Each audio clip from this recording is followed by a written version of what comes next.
I would love to tell you guys a little bit about a game called The Legend of Zelda Echoes of Wisdom. Yeah. I did that pause before trying to remember every subtitle to a Zelda game. You're like, the Sky of Sword of Mastery. No, this is the new game in the series that is coming out quite soon, in a couple of weeks, and I got a chance to go and get a couple of hours hands-on with it.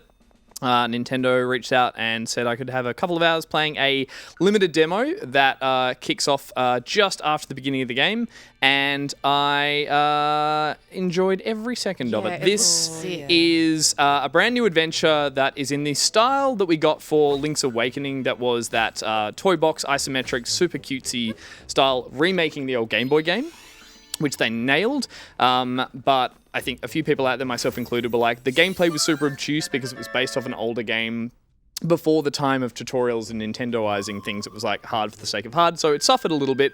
This is a brand new adventure, and of course the big talking point on it is that finally, people who have fucked up which is the main character in a Zelda game can finally be right, because this one, it is Zelda. You are playing as the main character Zelda. With a wand. And you are running around with a wand instead of a sword, and the main power or sort of feature of this game is the fact that you are learning echoes. Every item in the world, enemies included, can be memorized and then summoned using your little wand there, and your friend or accomplice who gets around with you, probably the least creative part of the game, floating yellow orb. I skipped the introduction to this because of where I picked up the demo, but that character's name is Tri. I'm pretty sure they are just going to be the Triforce. But Triforce. Their name is Tri, and they carry this little tail of triangles. This is the only thing I didn't quite know until playing the game, and that is the currency you use to summon objects in the game. So when you go into a menu to find an item that you want to summon, you'll see it has a little indication on top of how many triangles it costs to summon. Most basic items, your chairs, your tables, your crates, your furniture, I should just say, 1 triangle.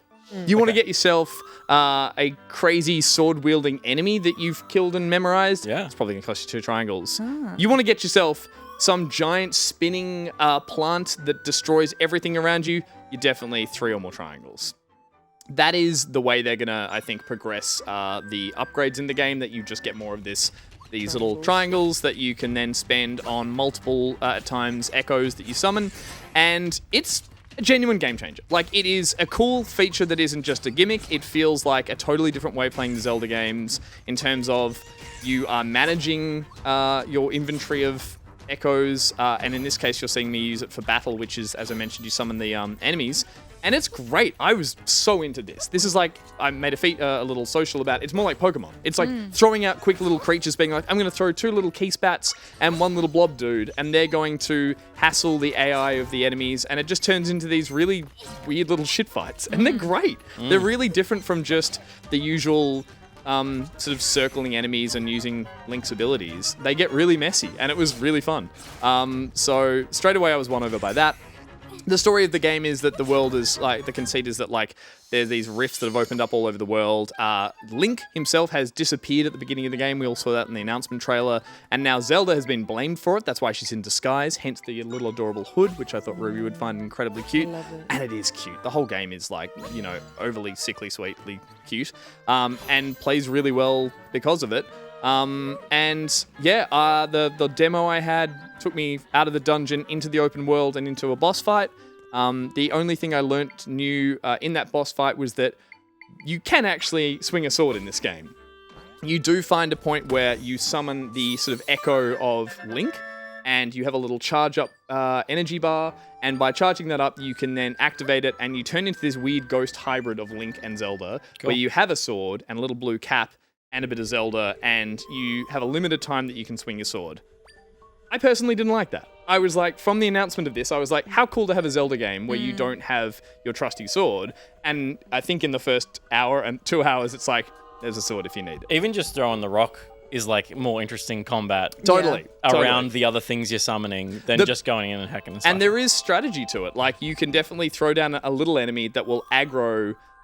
throw down a little ally, it'll aggro the enemy. As they go to attack, you just summon another one, and it'll replace that one with the one you summoned behind it. So you can kind of kite enemies around. You can really mess with it in a way that I wasn't expecting. That's cool. And Yeah. We should shout out. I think Barjo is just rated across Yay! because Hey, there's just a feed Barjo. full of poop right everyone's now. saying Right. poop. Hi, I'm here, Barjo. like, critically analysing a game that's yet to be released that has much hype, but Barjo has stepped in and now everyone's saying poop. Yeah.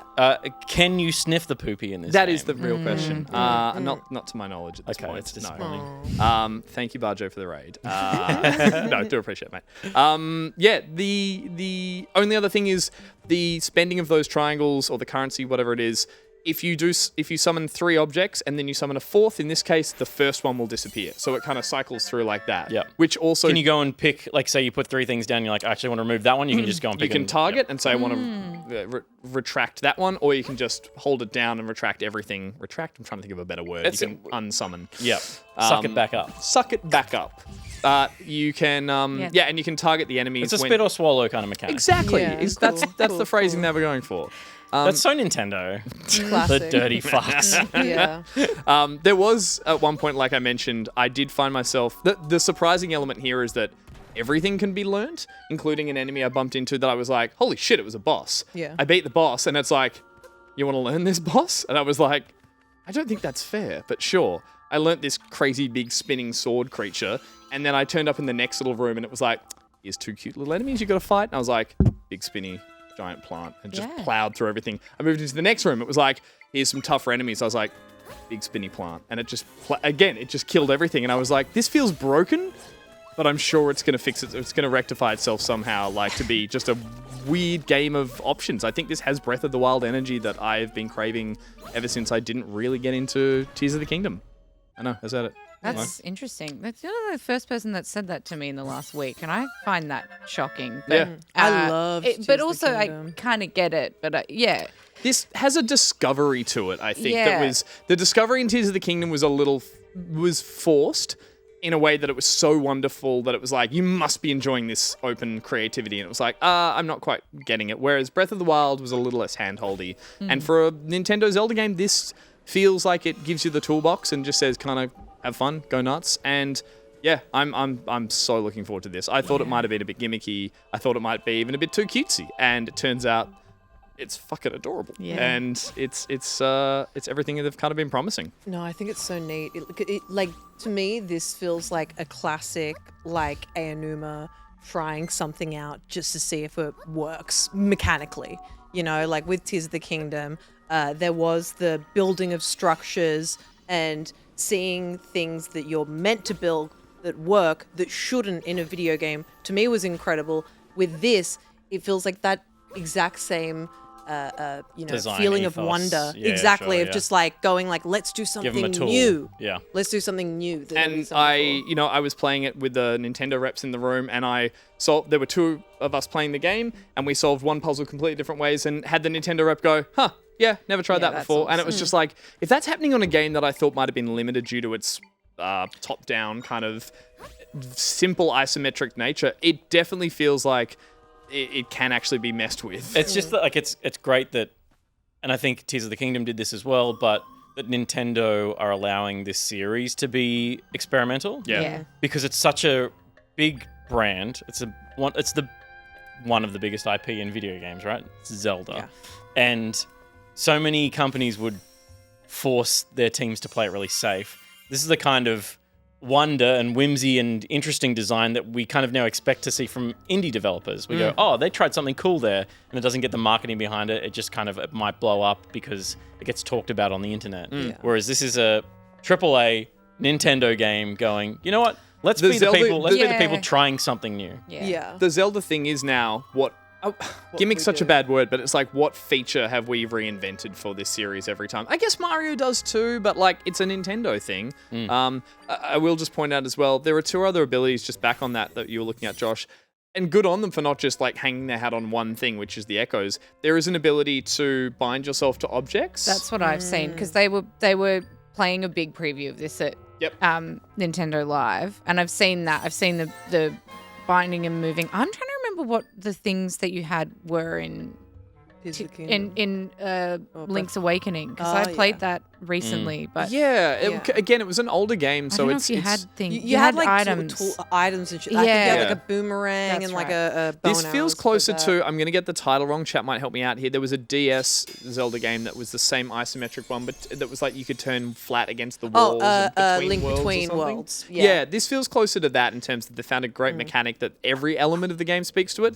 That bind thing, that you bind yourself to an object, and when you move, it moves, and vice versa. cool. If there's an object that moves in the world, you can revert. This is fucked. It's called bind when you attach yourself to something and move it. I don't know why I'm doing this to you, Peter. I apologize. Please.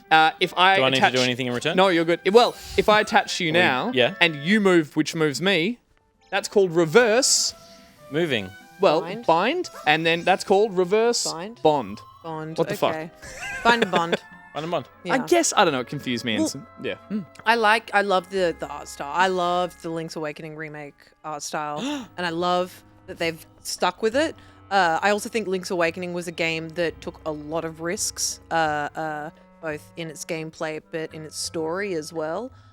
It was a weird one. Yeah. It was a weird one, very and I weird. think that rocks. I think But that's from I back in think the the day. Zel- They made It those was- weird. They yeah. took those big leaps because Yeah. they could, and then in a modern lens, it was like this is a weird one by comparison. It's less safe. Yeah. to me, Zelda is at its best when it's weird. Yeah. Yeah. Yep. Well, sorry. To the point of Majora's these, Mask? it's cool that weird. there are these Who two. thought that was a good idea after exactly. fucking Ocarina of Time? The big And, yeah, moon's it's gonna fucking- kill everybody. yeah. Okay. The best. The It's fact best. that these abilities are there with the echoes feels like it's awesome that there's more than just one gimmick. And so I'm like, I think combining all that's going to make for a really, it's going to have those moments where people come into the office and go like, how did you do that? Completely different way. I than reverse did. Yeah, bonded. that's I what's reverse exciting bonded. about it. Like, Yeah. I think not to be too like streamer brain about it, but just like that ability to kind of have that much freedom to share. Totally. Yeah, exactly how you would do something. The leaner way There are is going to be. clips. Yeah. Oh, there will be so many Twitch I clips. love Yeah, playing games it's wrong. actually gonna be such good content. That's actually why I like the look of this. No, but like legit, Are you like gonna put it on TikTok? You think you could put maybe, the like trend on maybe TikTok? do numbers on Yeah. TikTok. Maybe Did do you a, know a you could YouTube stack short. 7 beds Oh my God.